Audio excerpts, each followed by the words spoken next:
आज आपण we collect म्हणजेच RRR केंद्राबद्दल जाणून घेऊया। हे केंद्र स्वच्छ संस्थेच्या महिला चालवतात।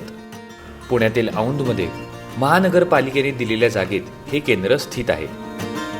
यामागचा विचार असा आहे की एका व्यक्तीला आवश्यक नसणाऱ्या गोष्टींचा वापर कमी करणे, पुनर्वापर करणे आणि त्या पुनर्चक्रित करणे, जेणेकरून त्या दुसऱ्या व्यक्तीच्या कामी येऊ शकतात। RRR केंद्रासाठी वस्तूंचा संग्रह 2 मार्गांनी केला जातो। पहिलं म्हणजे कलेक्शन ड्राईव्स।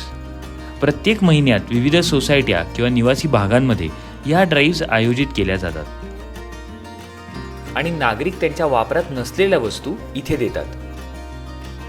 दुसरं म्हणजे केंद्राबद्दल माहिती असणारे नागरिक तिथे येऊन वस्तू देतात किंवा अनेक वस्तू असल्यास त्या नेण्यासाठी कॉल करतात।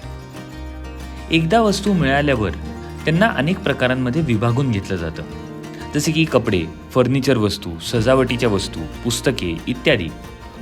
प्रत्येक वस्तू नोंदवली जाते आणि एक रजिस्टर ठेवलं जातं।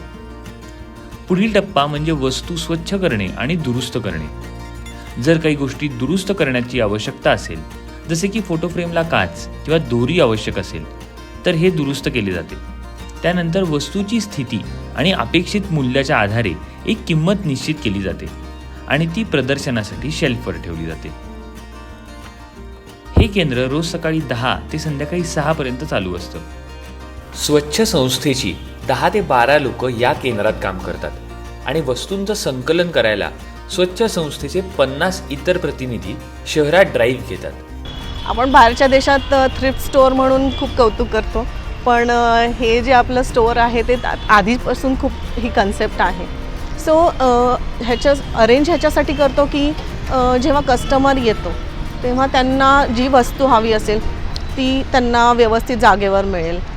कपडे असतील तर लेडीजचे, जेंट्सचे वेगळे, so it becomes easier for them to bye.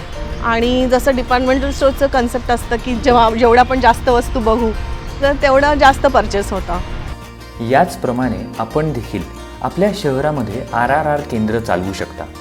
यामुळे पुनर्वापर, योग्य वस्तू कचऱ्यात न जाता ज्या व्यक्तींना याची गरज आहे त्या व्यक्तींना कमी किमतीत विकत घेता येऊ शकतात व आपल्या शहरामध्ये याची विक्री करता येऊ शकते।